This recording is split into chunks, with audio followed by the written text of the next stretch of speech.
So match 4, we are on the draw, and I think this is a reasonable hand because we can play Concealed Courtyard on our first turn. We can cycle it if we don't hit a land, and we can play, even if we don't hit a land for a few draw steps, we could play Mimic into Glory Bond Initiate, which is fine. We can't cast our Hazoret or either of our spells yet, but like I said, we could cycle the cast out. It just feels like, we have, you know, we have enough to get things going. So we're going to keep this. And okay, so this is Sultai Energy or blue-black control. All right, blue-black control. Could be the mid-range version. We do cycle and we hit a land. Scatter the Mimic. Okay, so it's definitely a control deck. Blue-black control. They miss their third land drop. We're going to play Mimic because we want to play around the yeah, that one, Sensor. Attack. Now we're going to play Campbell here because it's the most, or not Campbell, we're going to play 2 threats here. Basically baiting the Sensor if they have another one. Henny's Expertise, not what I was expecting, but that's okay. We're just going to jam the Hazoret because that's the most important one. Force them to have, like, they can't counter it. They just have to have the, what's it called? The 4-mana exile a creature or planeswalker. Vraska's Contempt. Basically, if you don't have Vraska's Contempt, you're just dead to this Hazoret now. Because blue-black control, a lot of times they'll leave up mana because they can't afford to let Hazoret resolve. So since they had to tap out to deal with all of our threats, and in case you missed it, the Henny's Expertise, it killed the Mimic and the Glory Bond Initiate, but the Tocatli was a 2/4 because of the Mimic, so they had to play the Fatal Push as the free spell off the Henny's Expertise to be able to kill the Tocatli. So that's how they killed all 3 of our creatures. So it was only a 3 for 2, it wasn't a 3 for 1. But yeah, basically we're forcing them to have Vraska's Contempt or they're dead. So that's why we played the Hazoret there. And okay, so they dealt with our creature. And we draw a land, so we can do it. We'll play Campbell. What do you got for us? Essence Scatter. Okay. Play land. Attack. So I thought about just playing Lightning Strike. So if we just Lightning Strike and we leave the land in hand, then the opponent's at 15, and we have a land we can throw at them with the Hazoret next turn. The reason I didn't do that land, the reason that I played the land and attacked with Hazoret instead was if they play Torrential Gearhulk, well, they haven't played the Vraska's Contempt yet. So another way that they can stop Hazoret is just by playing a Torrential Gearhulk and blocking, because a 5/6 can just block a 5/4. And if they do that, then Lightning Strike can finish it off. So that's basically the reason why I wanted to keep Lightning Strike in my hand, even though it was like a little bit less efficient of my resources. I could have dealt the opponent an extra damage, an extra 3 damage basically. But I figured that that's not going to be the way we're going to win this game. The way we're going to win this game is by getting through a Gearhulk.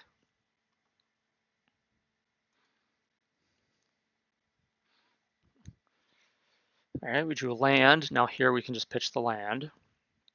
So we can set up the same play again. And what do you got? Oh, you do have the Vraska's Contempt. Well, that was basically our way to win. All right, now you have Search for Azcanta, and we drew Magma Spray. That's not going to get it done. So we just go into the next game. So the way we sideboard for the blue-black control, or really any control decks, similar to the way we did against the Junbird Invocation deck, we bring in Scavenging Ground, or whatever the 5th land is. I think it should probably be another mountain instead for the Chandras. The 3 Chandras, the 4 Glory Bringers. Bring in the Ixalan's Binding, and then I brought it into Kotley because it stops Torrential Gearhulk, whereas Harsh Mentor I don't think really has, like, if they transform an Azcanta, then every time they activate Azcanta, they take 2 damage from Harsh Mentor. but I feel like that's a losing battle. Like, if that's where we're getting our value from the Harsh Mentor, like, we're only getting value when we're probably going to lose anyway. So I cited out the Harsh Mentors, the Magma Sprays, the Thopter Arrests, and the Lightning Strikes. And I brought in the Chandras, the Glory Bringers, the Extra Land, the fourth Tocatli, and the Abrade because it can deal with Torrential Gear Hulk. And then sometimes they bring in the uh, Gift Etherborn, Gift of Etherborn, whatever he is, the 2/3 lifelink Death Touch. So a Braid can conveniently deal with that as well if they bring that in. So that's basically how we sideboarded. Just take out some of the useless removal and bring in effective 4 and 5 mana spells. And this hand, it's slow, but I think that we can't really mulligan these hands against this deck. Just 3 lands and some big drops. We just kind of have to anticipate the game going long, just winning a slugfest. And this is the kind of matchup where the second Hazoret is good.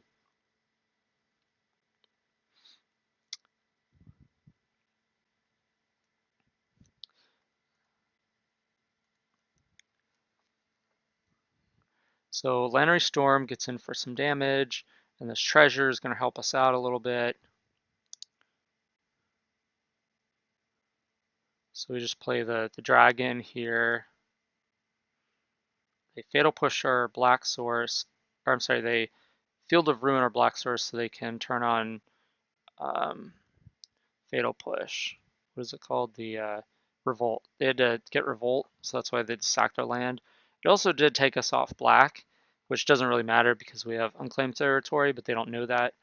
Presumably, a 3-color deck can't cast all of its black spells off of an unclaimed territory, but we can because we just have the 3 Campbells. But anyway, they killed our creature, and now we're still just like, we don't want to just cast our important spells into their counterspell mana. We'd rather just keep attacking them. So we attack, and they're like, okay, finally they like tapped out to deal with our threat. So now I feel like we have free reign. So here we want to take advantage of this opportunity. We want to cast Chandra and Hazoret. So we get both of our big high impact threats on the board. So now even if you have like Gearhulk for Vraska, you can only kill one of our 2 threats. And if you kill Hazoret, we just play another Hazoret, and you're in trouble. If you kill Chandra, well, I mean, that's the better of the 2 from the one that we don't want you to hit. But Hazoret, I think, is the more difficult one for the opponent to deal with in general. So they're probably going to kill Hazoret. And if they don't have the Gearhulk or another Contempt, like they're just basically dead. So see what they do. They do have the Vraska's Contempt, and they do use it on Hazoret. We hit a Binding, don't need that. Play Hazoret, play land, attack. And we'll just play the Glory Bond Initiate. And what do you got? You got Henny's Expertise into Gifted Etherborn. Okay, so we have a game. It's a game that is heavily in our favor because we have a Chandra on 7. But we hit Mimic, so instead of putting the opponent down to 9, I think we'd rather just play the Mimic. So we play the Mimic. Sure, why not attack? Block instead of going to 6 or whatever. Play another creature and concede. Because we have a Chandra that we can ultimate on our turn. We have a Hazoret that's about to deal 7 damage, 5 to 7 damage, depending what we draw.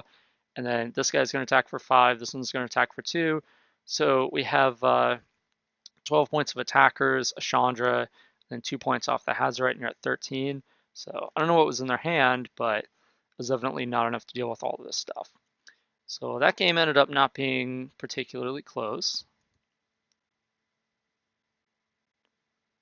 So let's try game 3. On the draw, we have 2 drop, we have 3 drop, we have 4 drop, we have some lands. So can't really mulligan these hands. Life gain creature is not exactly where we want to be in this matchup, but it's a creature, it does damage. It's a thing they have to kill. And they do have the Fatal Push. So here we're playing around the Censor. by playing that instead of the Lannery Storm, continuing to play around it. Gives us some extra mana. You're going to go ahead and play the Glory Bond Initiate off it. You have the Henny's Expertise? You do not. It's kind of playing into that because I figure if you tap out, I can cast one of our big spells. Instead, all right, you leave up counterspell mana for the Glorybringer, take some damage, get a clue, and I exerted. If you notice, now that's an interesting line because I assumed, okay, if you don't kill my creatures and I get another attack in, okay, like that's great for me. But if you do kill my creatures, well, I want to get that extra point in. And then also, people are often like, oh, well, against control decks, gaining life doesn't matter because once they, have you beat, you're just dead no matter what your life total is. But that's not true. Like, we're a Hazoret deck, and we have a lot of big spells in our deck, like Chandra. We have a lot of ways to deal with a Gearhulk in our deck as well. A lot of, like, Cast Out and Ixalan's Binding and stuff like that. So I'm not thinking, oh, well, my life total doesn't matter. I'm thinking those 4 points of life gain are like an extra draw step. So like if you gain control of the game and you have a Gearhulk, like you're not really in control of the game. The way that things play out, like I'm still in top deck mode and I still have powerful cards I could draw. And I'm usually using, like exhausting you to your last resource to deal with all of my permanents. So I'm thinking that this 4 life is actually pretty important. And so I'm kind of hedging here. It's like, well, if you don't deal with my creatures, okay, fine. Like, I don't get to attack with my Glory Bond next turn. So instead of dealing 6 over the course of this turn, next turn, I dealt 4 and I gained 4 life, which is like a little worse, but not that much worse. But if you kill my creatures, I dealt you an extra damage and gained 4 life. So that's like quite a bit better. So I sort of hedged there, given what's in my hand. I figured if you don't kill my creatures, you're going to be in really rough shape.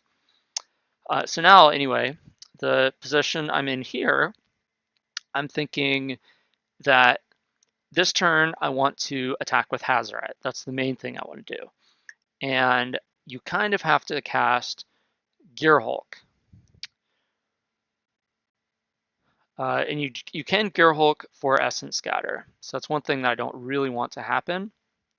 So I start with this Metallic Mimic, and that was kind of bait.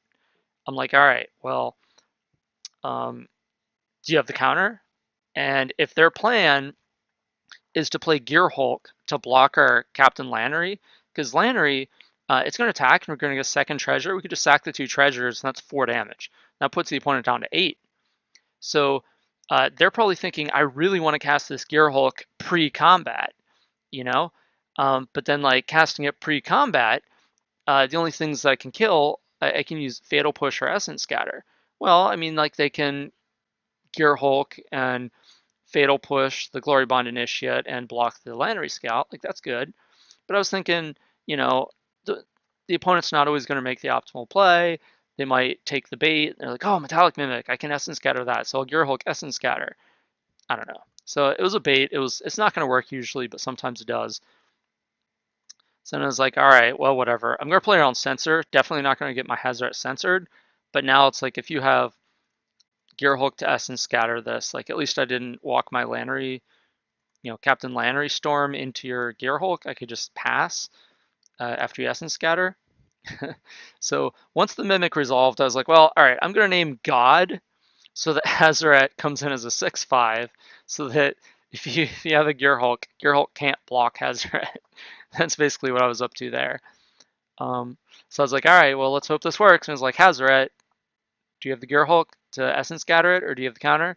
He's like, nope. I was like, okay, well, I guess that's good for us. And it's like, oh, they had the Vraska's Contempt, though. So now, if I somehow saw their hand, I knew that they had the Vraska's Contempt, I do not make this play.